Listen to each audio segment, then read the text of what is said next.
Welcome to House Talk, your go-to source for everything real estate. From breaking market headlines to jaw-dropping celebrity home buys, we've got the stories that keep you ahead of the curve. But it's more than just news. We're here to help you build wealth, grow your portfolio, and navigate this ever-changing real estate market with confidence. Whether you're a first-time buyer, a seasoned investor, or just real estate curious, you're in the right place. So grab a seat, tune in, and let's turn today's market into your next big opportunity.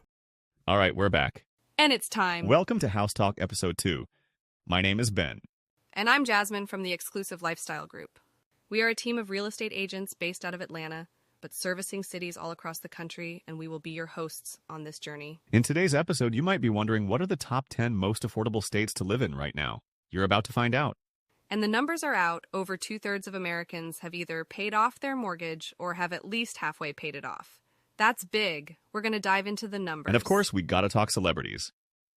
Your favorite stars are always making major moves in real estate, so in this episode, we'll give you the latest on Oprah and Ellen DeGeneres. So let's kick it off. I know the new year has barely started, and many of you are probably still recovering from the holidays. All the bad eating, drinking, and catching up on bills since you might have taken this month's mortgage or rent payment and spent it on Christmas gifts last month.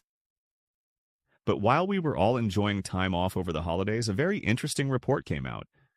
This one actually shocked me, but according to Adam Data, who is a leading provider of nationwide property data for over 99% of the U.S. population, they've released their end-of-year findings, and what they've found is that over 2/3 of Americans have either paid off their mortgage or have at least 50% equity in their home. 39.3% of today's homeowners live in homes that they own free and clear. That means no mortgage payment. 29.3% live in homes with at least 50% of equity. Okay, so what does 50% equity mean? Well, that means that if the average price of a home nationwide is around $400,000, most people have either paid that off in full or they have at least $200,000 in equity, so whenever they do decide to move, they'll get a nice fat check in return. If you happen to live in $1 million home, chances are likely you're sitting on at least $500,000 in equity. Building equity in your home is one of the biggest financial advantages of homeownership. And right now, homeowners across the country are sitting on record amounts of it. Here's a look at how that equity could be a game changer for you and why it'll flip your perspective from why would I move right now to why wouldn't I? We had a client recently who had been renting for over 10 years, and so she asked what she thought was a silly question. Home equity, what is it? Well, home equity is the difference between how much your house is worth and how much you still owe on your mortgage. So if your house is valued at $500,000 and you only owe $200,000 on the mortgage, your equity would be $300,000. That's like having that money in the bank, because when you sell your home, you get that $300,000 in cash.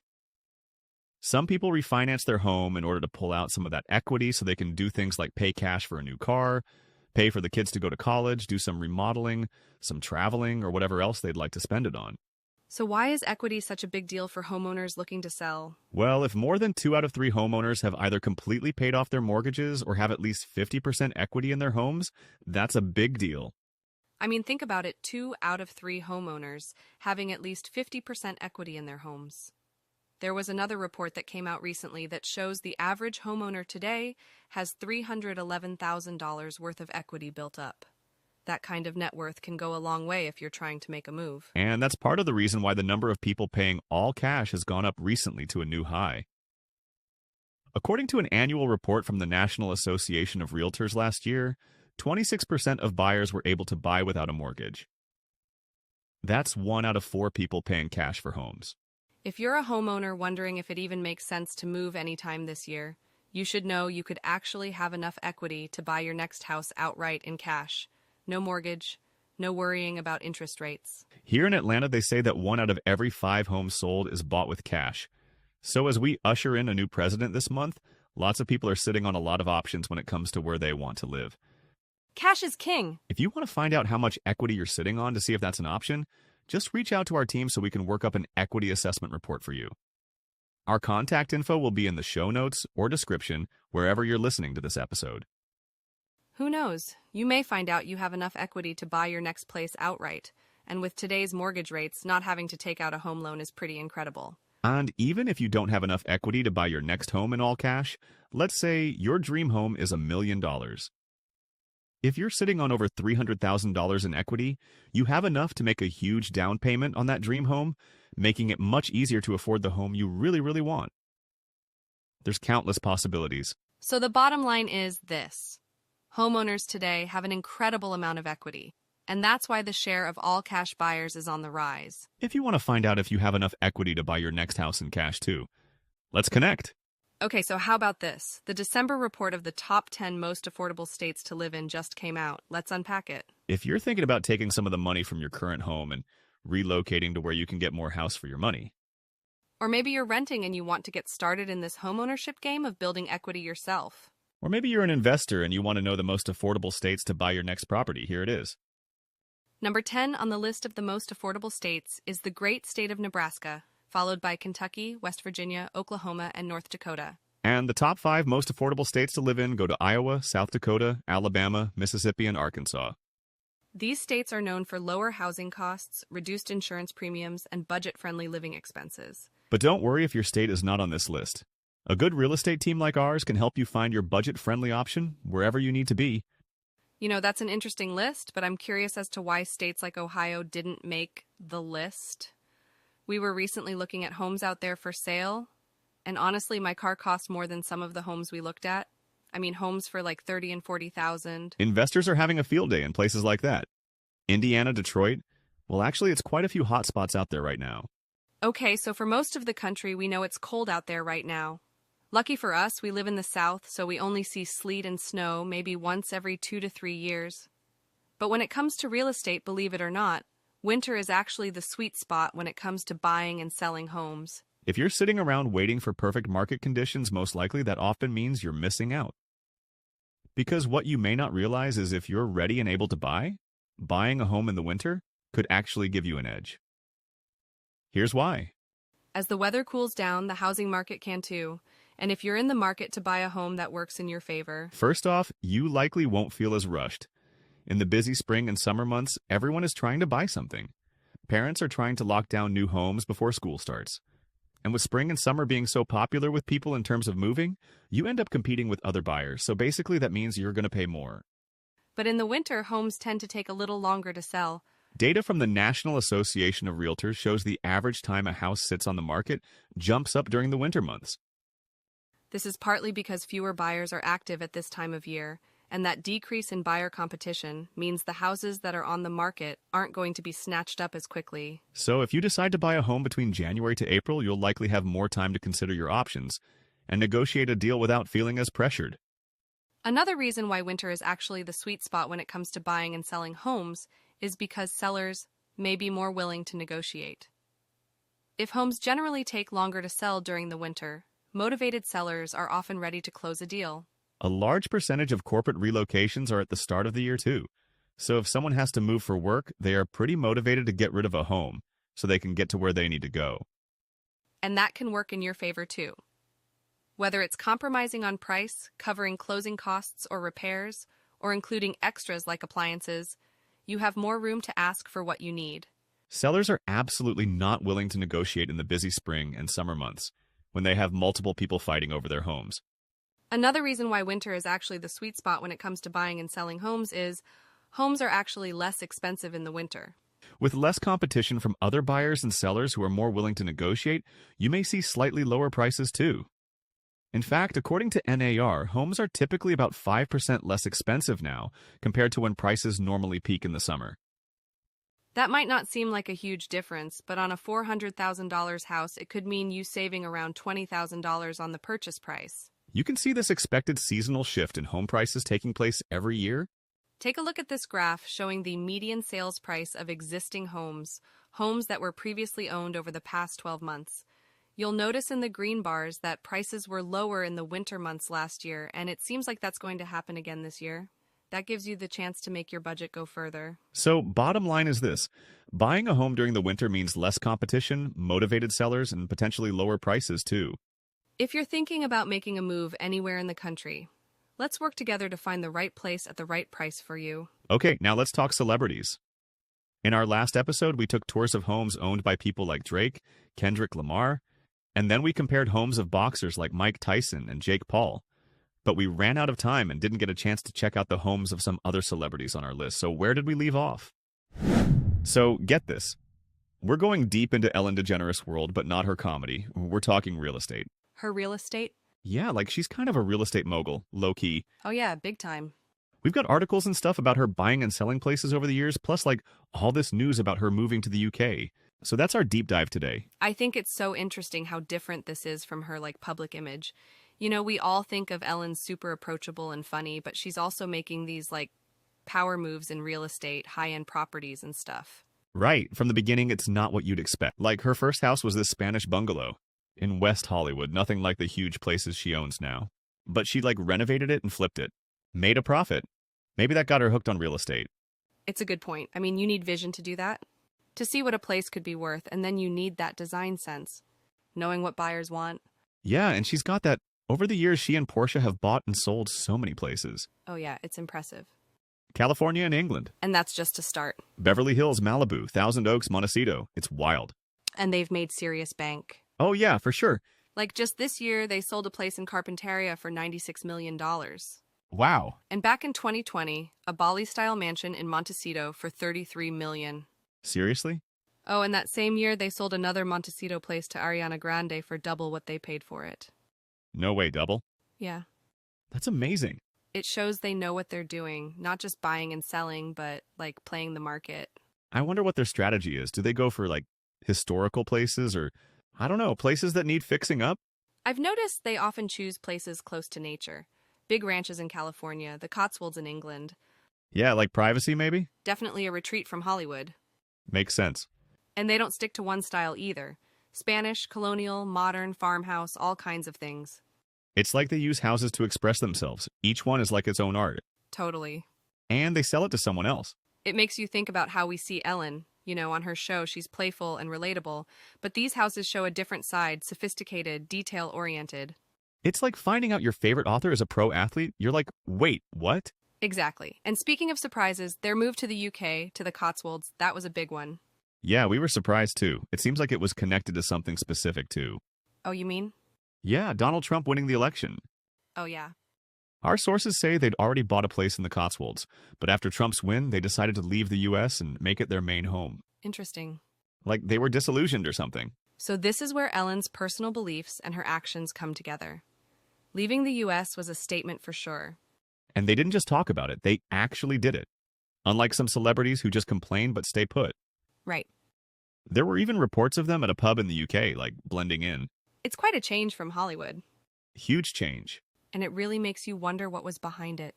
Was it politics or just wanting something different? Or even a career move?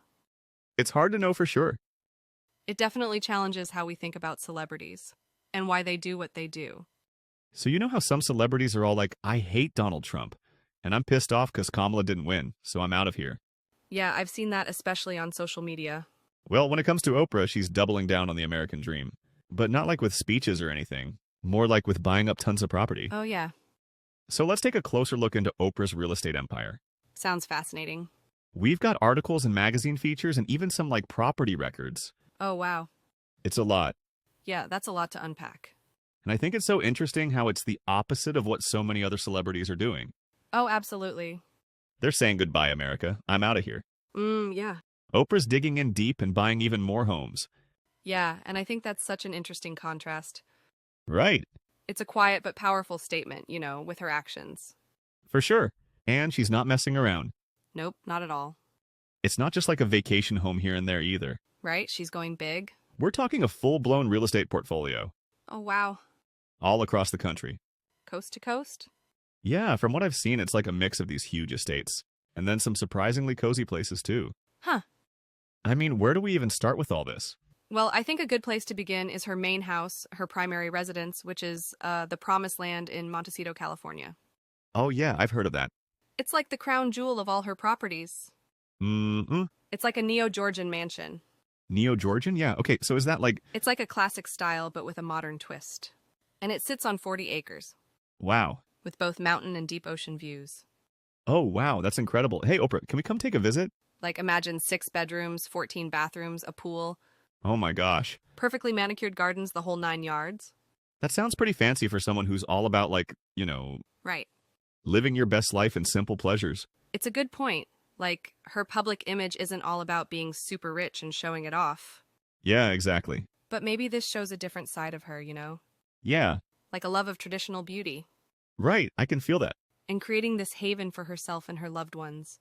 And also keep in mind that Montecito is known for being very private Uh-huh. and beautiful. It attracts a lot of celebrities and high-profile people who just want to escape the craziness. Yeah, I can see that. I can see that Oprah needs a break from the spotlight sometimes. I think so. But it seems like she just kept adding to her little haven in Montecito over the years. She did. What else did she buy there? Well, in 2015, she bought the 23-acre equestrian estate next door. Wow. But get this, she spent almost $29 million. Wow. So wait, how much land does that give her in Montecito? Around 70 acres in total. 70 acres, that's wild. I know, right? And I hear she has a ton of horses. Right, like more horses than you can shake a stick at. She's got her very own Yellowstone out there. Seriously. Yeah, Maybe she's channeling her inner horse whisperer or something. maybe, who knows? Okay, but it wasn't just horses, right? No. I remember reading in O magazine about a Tuscan-style farmhouse she bought a few years ago. Yes. In 2021, she bought a 2-acre Tuscan-style farmhouse for $10.8 million. Okay. But here's the thing, she didn't even want it. She divided the property. Oh, really? And she sold the main house to Jennifer Aniston What? for a $14.8 million profit. No way, boss moves. Yeah. That's amazing. So she's got the classic elegance of the promised land. And it's funny how both her and Rick Ross use the same words to describe their estates. Yep. And then the equestrian estate next door. Right. And then she flips this charming farmhouse for a huge profit. Exactly. She's good at this. Like, she really understands real estate. It seems like it goes beyond just finding a place to live. Yeah, I mean, there's a real strategy to her. right. It's interesting to see how she uses her wealth and influence in the real estate space. For sure. Okay. So we've talked about her California property, but I get the feeling she's also really drawn to another place. Oh, yeah. A tropical paradise far from the California coast. You're talking about Maui, right? Yep. Her love affair with Hawaii began back in 2003, when she bought 23 acres in Kula for $5.3 million, and it included multiple buildings, even a bed and breakfast. Wow, an actual bed and breakfast. Yeah. That's so Oprah. Imagine being on vacation and being served fresh fruit and oatmeal, compliments of Oprah herself. And even in her real estate moves, she's all about welcoming people, creating a sense of community. I can totally see it. I know, me too. Okay, so that was just the start of her Hawaiian adventure though, right? It was just the beginning. How much land does she own on Maui now? Get ready for this, okay, because it's mind-blowing. Reports say she now owns about 1,000 acres on the island. Wait, 1,000 acres? You heard me, 1,000 acres. That's basically a whole town. I know, it's crazy. What does somebody even do with that much land?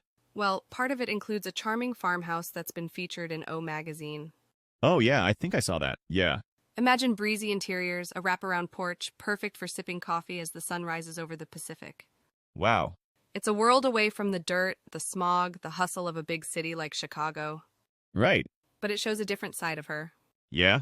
A desire for simplicity and connection with nature. Okay, so she got the huge estate, the B&B, and now this idyllic farmhouse? Yeah, I am so jealous. I know, right? But I also heard there's something mysterious about her Maui property. Oh, yeah. Something about a secret road. Oh, you mean the rumors about her private road? Yeah, apparently she had one built to get to her property. Wow. And people have been speculating about why. When they should just mind their business. There's always a Karen. Some say it's just for efficiency and privacy. Okay. But others think it's something more. Ooh, mysterious. It definitely adds to the mystique of her Hawaiian hideaway. Totally. It's like she's created her own little world over there. It kinda is. And she's still adding to it, right? She is. Didn't she buy something in Maui recently? Yeah, just last year. Yeah. She bought a massive 870-acre agricultural property in Kula for $6.6 million. 870 acres, for real? For real. What is she planning? An organic farm? Maybe. A sustainable retreat? Who knows? Oprah's always one step ahead. She's probably got a doomsday bunker on that island. That's true. Yeah. Okay, so we've covered the California estates and the Hawaiian paradise. Mm-hmm. But Oprah's real estate empire doesn't stop there. It does not. She's got properties all over the place, Oh, yeah. each with its own unique story. You're absolutely right. It seems like Oprah has a home for every mood and every season, I think so. and each one tells us something about her. Yeah. Her personality, her values, maybe even her vision for the future. Well, I'm definitely intrigued. Me too. Let's take a closer look at some of her other properties. Okay. and see what else we can uncover. And maybe we'll solve the mystery of the Maui Road along the way. Ooh, yeah, good point. So we've seen Oprah in sunny Montecito with all the celebrities. Right. And then the laid-back island vibes of Maui. Yup. But she also has a place for when she wants to hit the slopes. Oh, you mean her Colorado property? Exactly. I remember seeing pictures in a magazine. It was like a super high-tech ski chalet. That's the one. In 2014, she bought 66 acres above Telluride for $10.85 million. Wow. Perfect for a winter getaway, right? Oh, yeah, for sure. But get this. While they were building her custom home there, she didn't exactly rough it. Let me guess, she rented a cozy cabin. Nope. With a fireplace and a hot tub. Nope, she bought a $13.7 million mansion nearby. No way. Yeah, with direct ski access, a treetop observation tower, Wow, that's insane. even a glass and steel bridge. Are you serious? It makes you wonder. I mean, 66 acres is like... Right. It's like a billionaire's version of roughing it. Totally. But hey, if you can afford it, why not buy a new house whenever you get bored? Yeah, that's true. Might as well be comfortable, right? Exactly. It shows how much she appreciates quality Yeah. and creating a beautiful and functional space, even if it's temporary. Right, but it's not just about luxury, though, is it? No, it's not. Like, the fact that she chose Telluride is interesting in itself. Tell me more about that. Well, it's not like Aspen or Vail, you know? It's not your typical celebrity ski resort. Yeah, it's more low-key, Exactly. more focused on nature. Yeah, and adventure. Maybe she was looking for a different kind of escape, a place to really connect with the outdoors. And a great workout. That too. Skiing is no joke. Yeah, it can be pretty intense. It's true. And mountains have always had this mystique about them, Yeah, so true. like a sense of power and serenity. Okay, yeah. Maybe Telluride represents that for Oprah, yeah. A chance to push her limits and find a different kind of peace. I like that. It's like each of her properties shows us a different side of her. Absolutely. It's like she's curating a collection of experiences, So I like that. each one designed to feed a different part of herself. So we've got the California socialite, Uh-huh. the Hawaiian Earth Mother, Yeah. and the Colorado adventurer. Is there another Oprah persona waiting to be revealed? Well, there is one property that stands out as a bit of a mystery. Oh, really? Which one? Her former estate on Orcas Island in Washington. Oh, yeah, Madronagal. Yes, that's the one. It was so secluded and beautiful right on the water. It was 43 acres with stunning views of East Sound. I remember seeing pictures that looked like a fairy tale. It did, but she ended up selling it She did. When? back in 2021, and she sold it for $14 million. Wow, okay. So why would she let go of such an amazing place? That's the mystery. Right. Was island life just not for her? It does seem kind of out of character. Yeah, you'd think she'd want to hold on to a place like that. Or maybe she got bored with it. Right. It's like she loves creating these perfect little worlds. Right, I know what you mean. Maybe she's not as attached to places as we think.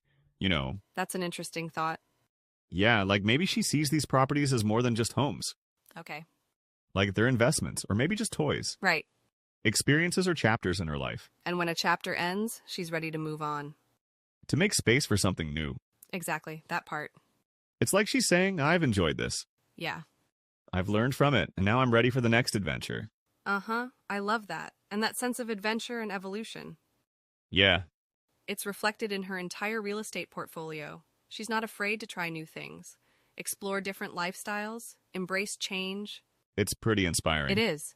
It reminds us that we don't have to be defined by one place or one way of life. Oh, I like that. We can create a whole tapestry of experiences, each one enriching our lives in a different way.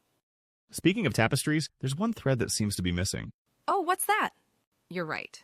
You'd think the city where she built her career would hold a special place for her. Sure. And for a while it did. During her talk show years, she owned several properties in Chicago. Oh, really? Like what? A 4-condo duplex and water tower place.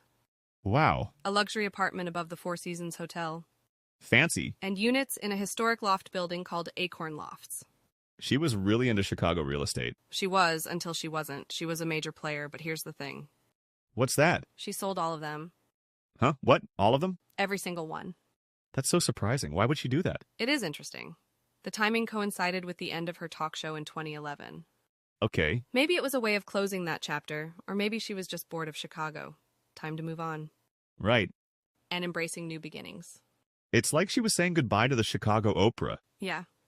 And hello to a new version of herself. Exactly, and it seems like this new version is drawn to a more nature-centric, community-oriented lifestyle.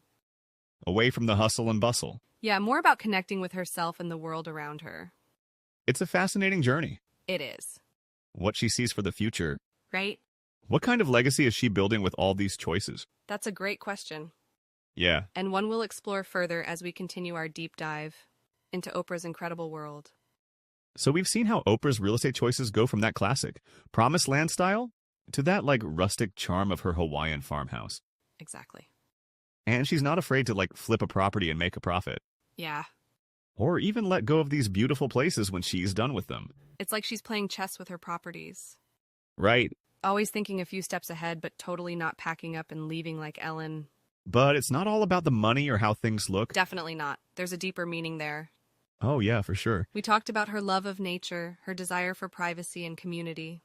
Yeah. Her constant growth as a person. It's all reflected in her real estate choices. Absolutely. As we wrap up this deep dive, I keep thinking about legacy. Okay. What's the bigger picture? What's she trying to say with these properties? Well, one thing that stands out is her commitment to sustainability. Oh, yeah, how about... Like that 870-acre agricultural property she bought in Maui. Right. It's a huge investment in sustainable land and organic farming. It is. It's like she's saying, I want to enjoy this land, but I also want to protect it. And that's not just about buying a beachfront property to build another mansion. Exactly. It shows a real awareness of her impact on the environment and a desire to use her resources to make a positive difference. It's not just in Hawaii, right? Nope. Many of her properties are eco-friendly. Oh, cool. Solar panels, water conservation systems, things like that. So she's really putting her money where her mouth is. She is. It's a reminder that sustainability is about making conscious choices. Yeah, in every part of our lives. Exactly. And it's not just about the environment either. What else? There's a strong social aspect to her choices, too. Oh, interesting. Like how? Remember the bed and breakfast on her Maui property? Oh, yeah. And how her estates often have guest houses and communal spaces? Right. She's creating spaces for people to connect and build community. It's like an extension of her live your best life philosophy. Right, totally. But it's about sharing that life with others. Exactly. And that sense of community is so important these days. It's unfortunate so many people have forgotten that. So true. When the world can feel so isolating. For sure, it's like she's creating a model for a different way of living. For real. That's about connection and collaboration. And appreciating the world around us. It's really inspiring to see someone like her promote these values. It is. It reminds us that we all have a role to play. Yeah, in building a better future. Yeah, a more sustainable, more connected, more fulfilling future. Absolutely. Who knows? Maybe this is just the beginning for her. It could be. What do you mean? Maybe this real estate empire is just a stepping stone. To even bigger things. Yeah, maybe she's building a blueprint for a new kind of community. A sustainable haven where people can live and work and thrive together. Hell, maybe she'll be the queen of the community. That would be amazing. So maybe she's just getting started. And we'll be blown away by what she does next. That's true. Oprah's full of surprises. We've covered a lot of ground today. From California to Maui, from the mountains to a secluded island. It's been quite a journey. We've seen how Oprah's real estate choices show us who she is. Yeah, her values, her vision. And what's clear is that it's not just about the properties. It's about the stories they tell, the experiences they offer. The impact they have on the world. So the next time you see a picture of Oprah's latest purchase, don't just admire the house. Think about what it means. The message behind it. What kind of legacy is she building? And how can we learn from her? Because it's not about how big our homes are. It's about the size of our hearts. And the impact we make on the world. Well said. We want to hear from you. Oh, yeah? What did you learn from our deep dive? What surprised you about Oprah's properties? Let us know on social media. We love a good conversation. Until next time, keep exploring, keep learning. And keep diving deep. Okay, let's flip a house. This is the part of our podcast where we take a not-so-pretty house and imagine the possibilities. We were recently showing homes to a group of investors. They were looking for a 3-bedroom home, costing no more than $75,000 that they can flip and turn into something that would be easy to rent out and turn into some passive income. So the mission was, could they buy this house for $75K, renovate it, and then be able to rent it for $2,500 a month? After showing them a few homes, we took a left, rolled down a wooded street, and pulled up to this one. Before I show you the pictures, let me tell you up front. Brace yourself. Okay, this is what we pulled up to. And I'll admit, not much in terms of curb appeal. But like all my clients, sometimes part of our job is to help them imagine the possibilities. See the vision. With its wooded setting, this property could actually be the perfect retreat for those seeking privacy and the quiet serenity of a wooded setting. And the asking price was right at their budget of $75,000. This is the before look. Let me show you what a little bit of work could do. Okay, now we talking. So while it needs some work, it's definitely an excellent opportunity for someone with the vision to create the perfect escape. 3 bedrooms, 2 full baths. The current stairs looked kind of scary. Our clients were afraid they might fall and lose their life trying to climb them. But here's how they could transform them. Now we talking. Maybe have them open up to a private courtyard where you could relax, hang out, or just entertain. Our clients were liking the vision so far, so let's step inside. The current kitchen. Not a lot of room to move around, but we could definitely bring it into the modern age. Okay, that's more like it. Let's check out the bathroom. Probably not the place I'd want to spend an hour a day thinking about my life and planning. I mean, personally, it gives me trap house bathroom vibes. But what about now? And then there's the current master bedroom. Honestly, I felt like I was getting mold poisoning just from stepping into this room. But after the remodel, it could come out looking like this. Now we're talking.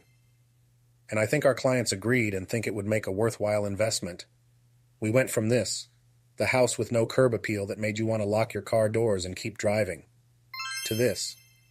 Let me know in the comments, would you buy this house for $75,000? Do you think it's a good investment? Or would you tell them to keep looking because this ain't it? This has been this week's edition of Flip This House. Thank you for helping us imagine the possibilities. See you next time. Wow, I'm still speechless on what the end result could be for that house. Did you see those pictures? Yeah, I'm quite stunned, but what inspired me even more is seeing what that house could become with just a little bit of work and the right contractors. Oh, and we forgot to tell you, but this home was originally listed for $90,000 a little over a month ago, and they just recently reduced the price. So if you think you might be interested, be sure to reach out to us, and we can give you all the details if it's still available. Are you someone who's thinking about buying, selling, or renting a home this year? Maybe you're ready to take the next step, but you're not sure where to begin. That's where we come in. We are a team of real estate agents based in Atlanta, but have connections to agents in every state all over the country, and we'd love to help you navigate your next move. Whether you're looking to find your dream home, sell your current property for top dollar, or secure the perfect rental, we're here to guide you every step of the way. We start with a free discovery call. This is your chance to tell us about your goals, ask questions, and get personalized advice tailored just for you. Absolutely no pressure, no obligation, just an open conversation about how we can help make your real estate journey a success. Our clients are like family, and we would love to welcome you into ours. To book a free discovery call with us, head over to www.xclusivelifestyle.net. That's exclusive, that starts with an X, not an E, and schedule your free discovery call today. Spots fill up quickly, so don't wait. Your next move is just a conversation away. That's www.xclusivelifestyle.net, or just click the link in the description. We look forward to helping you on your journey. And with that being said, thank you so much for tuning into this episode of House Talk. We truly hope it has been helpful and maybe even inspiring to you. Be sure to share this episode with a friend who needs it. If you want to check us out on social media, connect with us on Instagram at @exclusive_lifestyle or our website, xclusivelifestyle.net. Be sure to like, follow, and subscribe. New episodes are released every week, so be sure to tune in next time for another exciting episode of House Talk. And always remember, when it comes to building wealth, real estate is everything. Until next time. Bye for now.